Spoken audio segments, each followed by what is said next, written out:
नमस्कार. दिव्यांगांचे फिरते दुकान कागदावरच. महामंडळाची नुसतीच घोषणा, 2 वर्षानंतरही अंमलबजावणी नाही.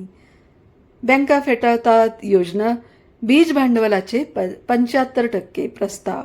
समाज कल्याण विभागाकडून दिव्यांगांना स्वयंरोजगारासाठी बीज भांडवल मिळावे म्हणून राष्ट्रीयकृत बँकांना प्रस्ताव पाठविले जातात.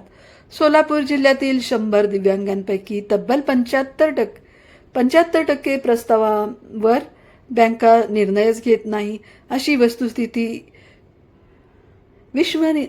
विश्वसनीय सूत्रांनी सकाळशी बोलताना कथन केली. अनेक दिव्यांग कर्जदारांकडे थकबाकी असल्याची कारणे बँक अधिकारी देतात, असेही त्यांनी सांगितले. त्यामुळे दिव्यांगांसाठी जगण्याचा संघर्ष सुरू असल्याची वस्तुस्थिती आहे. सोलापूर दिव्यांग लाभार्थींना किमान 40% अपंगत्व राष्ट्रीय राज्य अपंग बिल व विकास महामंडळाकडून फिरते दुकान देण्याचा शासन निर्णय झाला. दिव्यांगांना स्वतःच्या पायावर सक्षम करणे हा त्यामागील मुख्य उद्देश होता. मात्र 2 वर्ष होऊनही त्या निर्णयाची अंमलबजावणी झालेली नाही, हे विशेष. राज्य सरकारने दिव्यांग बांधवांसाठी स्वतंत्र दिव्यांग कल्याण स्थापन केला, पण या विभागाला मनुष्यबळ कमी असल्याची वस्तुस्थिती आहे. दिव्यांगांना शिक्षण, प्रशिक्षण, पुनर्वसन, सवलती व सुविधा देणे हे या विभागाचे मुख्य काम आहे. राज्यात 21 प्रकारचे दिव्यांग बांधव आहेत. त्यांच्या क्रांतीनिमित्त दरवर्षी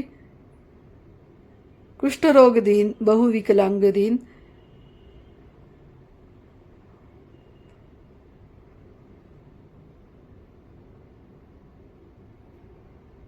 थॅलेसिमिया दिन, सिकलसेन दिन, कर्णबधिर दिन, मानसिक आजार दिन, बुटकेपणा दिन, जागतिक दिव्यांग दिन, बौद्धिक अक्षमता दिन असे 11 दिवस साजरे होतात. मात्र त्यानंतर पुढे ठोस कार्यवाही होत नाही, ही वस्तुस्थिती आहे. धन्यवाद.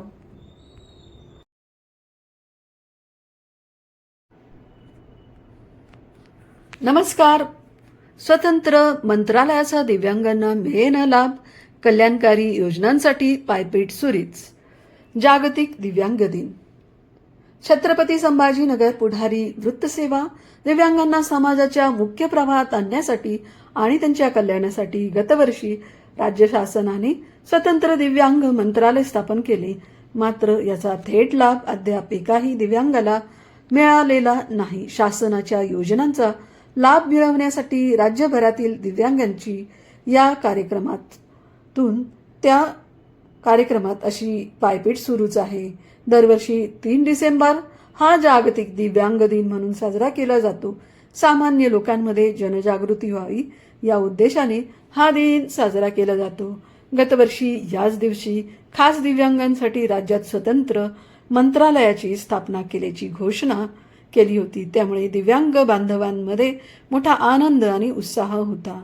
मंत्रालय स्थापन झाल्यानंतर दिव्यांगांचे पुनर्वसन कल्याणासाठी शासन स्तरावरून प्रक्रियेला गती मिळेल. दिव्यांगांसाठी स्वतंत्र तरतूद असेल. तो निधी खर्च करण्यासाठी स्वतंत्र यंत्रणा असेल. नवीन कल्याणकारी योजना मिळतील. त्या योजना प्रभावीपणे राबविल्या जातील. त्यापासून कोणीही वंचित राहणार नाही, असा विश्वास दिव्यांग बांधवांना होता. मात्र वर्षभरातच बहुतांश दिव्यांग बांधवांचा भ्रम निराश झाला आहे. शासन दरबारी दिव्यांगांसाठी शेकडो योजना आहेत. मात्र या योजनांच्या अंमलबजावणीसाठी प्रशासकीय यंत्रणेबाबत शेकडो तक्रारी असल्याने दिव्यांगांची फरफट थांबलेली नाही. तक्रारींची नुसती माहिती, निवारण कधी? बुधवारी प्रहारचे अध्यक्ष बच्चू कडू यांच्या मागणी आणि पाठपुराव्यानंतर राज्य शासनाने स्वतंत्र मंत्रालय स्थापन केले. मात्र मंत्रिपद नाही. त्यामुळे वर्षभरापासून दिव्यांगांच्या समस्या, तक्रारीच माहिती घेतली जात असून त्या तक्रारींचे निवारण सरकार करणार कधी, असा प्रश्न दिव्यांगांना पडला आहे. सक्षम अधिकारी नाही, प्रशासनाचे अपयश. दिव्यांगांसाठी स्वतंत्र मंत्रालय झाले तेव्हा योजना गती मिळेल, त्या प्रभावीपणे राबविल्या जातील असा विश्वास होता. मात्र वर्ष उलटले, अद्याप स्वतंत्र मंत्रालयाचा एकही दिव्यांगांना लाभ नाही. कल्याणकारी योजनांच्या अंमलबजावणीसाठी सक्षम अधिकारी नाही हे प्रशासनाचे अपयश असल्याचे सर्वप्रथम त्यांच्यावरच कारवाई व्हावी असे प्रहार अपंग क्रांतीचे जिल्हाध्यक्ष शिवाजी गाडे यांचे म्हणणे आहे. धन्यवाद.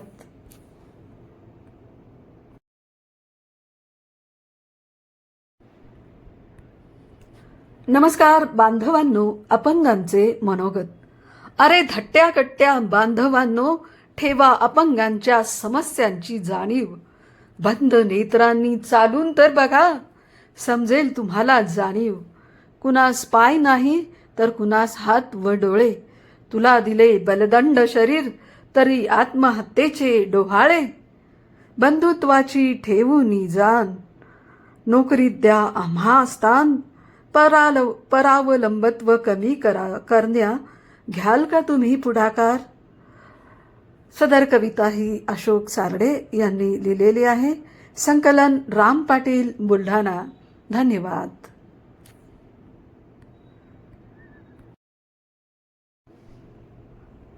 नमस्कार बांधवांनो, यशोगाथा. दिव्यांग व्यक्ती कधीही मागे पडत नाही. मी दिव्यांग असून मला माझ्या दिव्यांग असल्यामुळे मी कधीही स्वतःला कमजोर समजत नाही. माझं कुटुंब माझा सपोर्ट करत असते, त्यामुळे आजही या फॅशन शोमध्ये भाग घेऊ शकले. मी शालेय जीवनापासून विविध प्रकारच्या स्पर्धेत उत्साहाने सहभागी होऊन त्यावर आपले नाव कोरले, त्यामुळे माझा आत्मविश्वास वाढला. 2016 साली माझ्या वडिलांचे अपघातात दुर्दैवी निधन झाले. त्यानंतर मी कोणावर अवलंबून न राहता स्वतःच्या पायावर उभे राहून स्वतः एकटी प्रवास करून स्वावलंबी बनले. मी दिव्यांग असल्यामुळे माझ्या मैत्रिणीने मला सांगितले की तू फॅशन शोमध्ये भाग नाही घेऊ शकत. हे शब्द माझ्या काळजात भेदलेले आणि मी हे करू शकते अशी जिद्द करून मी यासाठी तयारी सुरू केली.